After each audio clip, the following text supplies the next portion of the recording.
여러분 한 주간 동안 건강하셨는지요? 오늘은 요한복음 2장에 나와 있는 가나 혼인잔치의 이야기를 좀 같이 나눠볼까 합니다. 매우 상징적인 내용들이 등장하게 되는데요.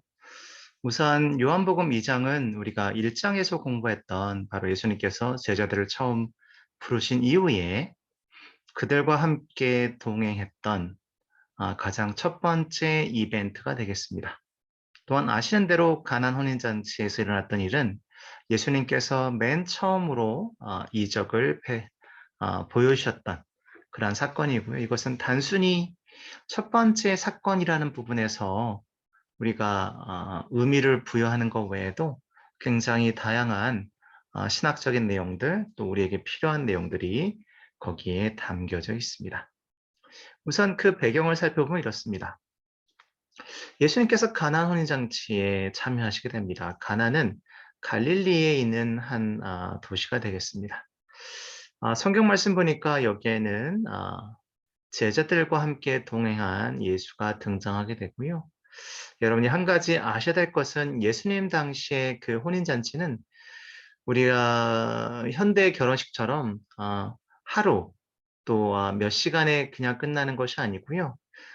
적어도 한 일주일 정도 계속해서 기쁨으로 함께 축하해주고 계속 그러한 시간을 갖는 것이 그들의 전통이었습니다. 다시 얘기하면 한 결혼식을 일주일 동안 한다라고 보시면 맞을 것 같고요. 자, 그 내용이 나오게 됩니다. 그러면서 여러분이 아시는 것처럼 예수님의 첫 번째 기적이 등장하게 되지요. 그래서 예수님께서 물을 포도주로 바꾸는 사건이 바로 여기에 등장하게 됩니다. 자, 그럼 우리가 생각할 것은 물은 어떤 의미이고 또 포도주는 어떠한 의미인지를 살펴봐야 될 것이고요. 또 왜 첫 번째 기적으로 물과 포도주 이야기가 나오게 됐으며 예수님은 그 이적을 기적을 하시는 그 과정에서 또 마리아와의 대화를 통해서 우리에게 던지는 메시지는 무엇인지를 살펴보도록 하겠습니다. 가나온 잔치는 요한복음 2장 1절부터 10절 말씀까지 있고요. 그 이후에는 예수님께서 성전을 정화하셨던 사건이 2장에 등장하게 됩니다. 오늘 저희는 요한복음 2장에 나와 있는 이 가나안 혼인 잔치를 먼저 살펴보고 여기에서 하나님이 우리에게 주시는 메시지를 다시 한번 발견하고자 합니다. 갈릴리 가나에 혼인이 있었다라고 되어 있습니다. 또한 아까도 얘기한 것처럼 이거는 이제 동네 잔치고요.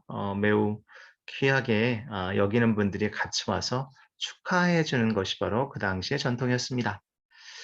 또한 거기에는 보니까 예수와 예수의 어머니 그리고 제자들이 함께 동행했다라고 되어 있습니다. 자, 예수에 대해서 제자들이 예수님이 누구시다라고 그들에게 막연하게 갖고 있는 생각이 이제 요번 이 성경 공부가 등장하는 2장을 통해서 그들에게 갖고 있던 예수님에 대한 그들의 생각이 완전히 바뀌는 장면이 등장하게 됩니다. 근데 문제는 뭐였냐면 포도주가 모자란지라 예수의 어머니가 예수에게 이르되 저에게 포도주가 없다 하니 자, 이 부분 그냥 넘길 필요는 아닌 것 같습니다. 여기에 이제 등장하게 되죠. 자, 그 당시에 그 포도주는 마치 우리에게는 음료와 또 같은 의미라고 보시면 될 것 같고요. 물론 그거하고는 좀 그렇게까지는 아니다 하죠. 어쨌든 물이 귀했기도 하고 또한 포도주가 또한 그 잔치에서 빠질 수 없다 보니까 이 부분은 굉장히 중요한 거였고요.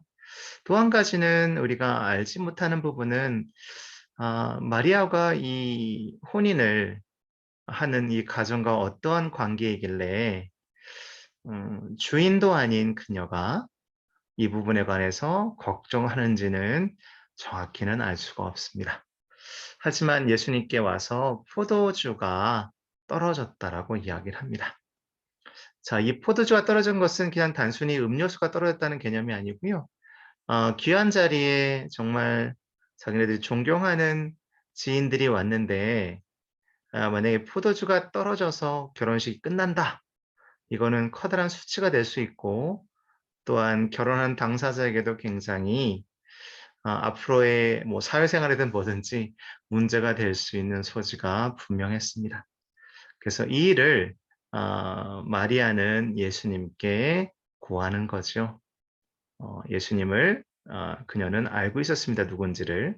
그래서 "저에게 포도주가 없다 하니" 라고 이야기합니다. 그다음에 인제 그 내용을 계속 보게 되면 예수님께서 이렇게 얘기하시죠. "나와 무슨 상관이 있나이까? 내 때가 아직 이르지 못하였나이다." 라고 정중하게 이야기를 하십니다. 하지만 마리아는 예수께서 무엇인가를 하실 것이라는 확신이 있었던 것 같습니다. 즉 그녀에게는 예수 그리스도에 대한 어 정확하고 또한 매우 분명한 이해가 있었다라는 거죠. 그러면서 등장하는 이야기가 바로 이거였습니다. 유대인의 결례를 따라 두세 통의 돌 항아리 여섯이 놓여 있는지라. 자, 지금 보시면 6개의 항아리가 보이시죠? 네. 아시는 것처럼 유대인들, 즉 이스라엘은 결례라는 것이 뭐냐면요. 이스라엘은 사막이고요.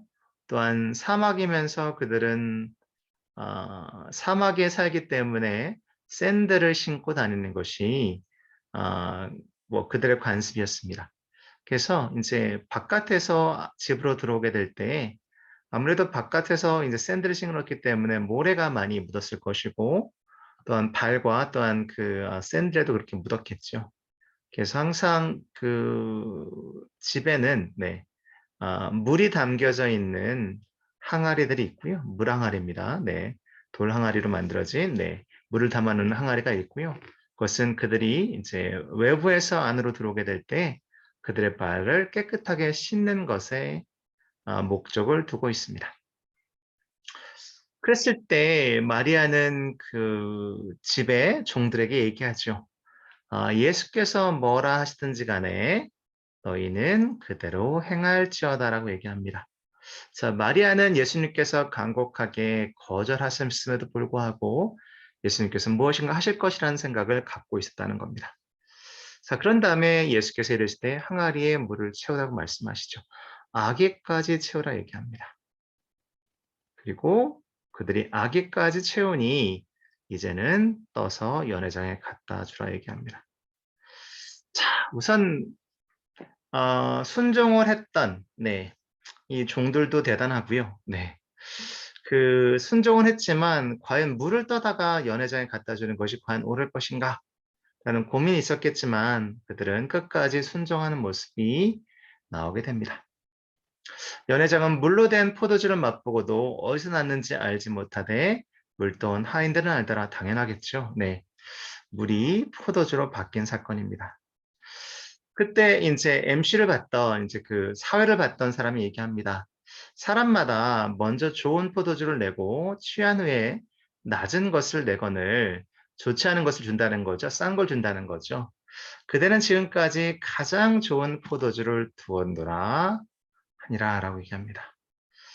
자, 예수님께서 발을 닦는 물로 최고의 포도주를 만드셨다. 이게 인제 우리가 알 수 있는 내용이겠죠.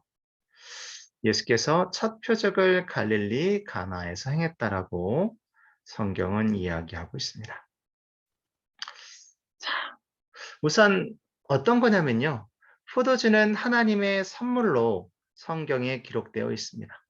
포도주는 단순히 음료의 개념이 아니라 하나님의 선물, 즉 포도나무 또 포도밭, 이 모든 것들이 다 풍성함을 이야기하기도 하고 하나님의 선물을 우리에게 상징한다라고 볼 수 있겠습니다. 또한 혼인잔치는 기쁨이고 우리는 예수님께서 천국을 혼인잔치로 비유하신 것을 자주 보았습니다. 또한 포도주는 예수님께서 십자가에서 흘리시는 피를 상징한다라고 볼 수도 있겠습니다. 또한 물이 포도주였다는 것은 새로운 창조에 대한 성경의 메시지를 우리에게 전달해 주고 있습니다. 또한 이것은 우리가 다음 주에 공부하게 될 3장에 등장하는 니고데모의 중생, 거듭나야 되겠다라고 말씀하셨던 예수님의 이야기와 연결될 수 있습니다. 자, 포도주는 하나님의 선물, 우리가 만나는 모든 것들은 혼인잔치같이 기쁜 것이고, 또한 이 포도주의 그 붉은 색깔은 나중에 우리를 위해서 십자가에서 물과 피를 다 쏟으시는, 보혈의 피를 흘리시는 예수 그리스도를 상징한다는 겁니다.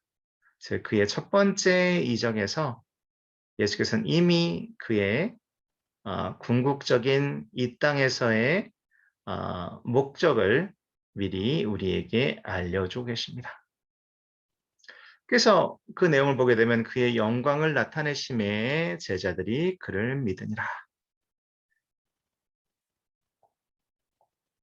영광을 나타내심에 제자들이 어떻게 했다고요? 주님을 믿으니라 라고 되어 있습니다. 자, 오늘은 이렇게 예수 그리스도의 아, 첫 번째 이적에 대해서 공부를 했는데요. 아, 정리하는 시간을 좀 가져보도록 하겠습니다. 네. 오늘 말씀은 길지 않긴 합니다만은 우선 한 가지 생각할 것은 마리아의 오지랖입니다. 남의 결혼식에서 포도주 떨어진 것에 오지랖을 떨었던 어머니 마리아. 그런데 아들은 더 재밌습니다. 네. 발 닦는 물로 최고의 포도주를 만들어서 하객들을 감동시키셨던 예수님. 그분의 첫 번째 기적은 발 닦는 물로 최고의 포도주를 만드신 거라고 한다면 그분이 최후의 만찬에서 세 번째입니다. 제자들의 발을 씻기셨을 때 손수 제자들의 발을 씻기신 종의 자리에 자신을 넣으시고 그리고 제자들에게 물이 변한 포도주가 아닌 자신의 피로 잔을 채우셨습니다. 자, 우리는 무엇을 이 말씀을 통해서 배워야 할까요? 하나님께서 예수를 이 땅에 보내신 이유는 우리에게 풍성한 삶을 얻기 위한 것이었습니다. 우리가 얘기하는 풍성한 삶은 풍요로운 삶, 즉 세상에서 우리가 안락한 삶을 이야기하는 것이 아닙니다. 우리가 마땅히 하나님의 사람으로서 경험해야 될 모든 것들을 우리는 그렇게 풍요로운 삶이라고 얘기하는 겁니다. 예수님께서는 물을 포도주로 바꾸시고 그것을 통해서 제자들은 예수에 대한 신뢰가 깊어졌습니다. 자, 재밌는 것은요, 우리가 요한복음을 읽으실 때마다 제가 이제 계속 언급해 드릴 내용이긴 합니다만은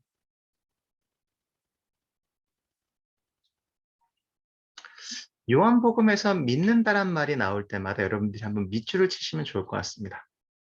자, 어떤 믿음이냐가 중요한데요. 이제 나중에 우리가 이것에 대해서 한 사건이 아마 요한복음 6장에 나오게 될 때 좀 더 자세히 우리가 한번 이 부분을 설명할 텐데요. 요한복음에서 믿는다는 말은 굉장히 다양하게 등장하게 됩니다. 자, 내가 어떻게 믿느냐, 또한 무엇을 묻느냐가 굉장히 중요하거든요.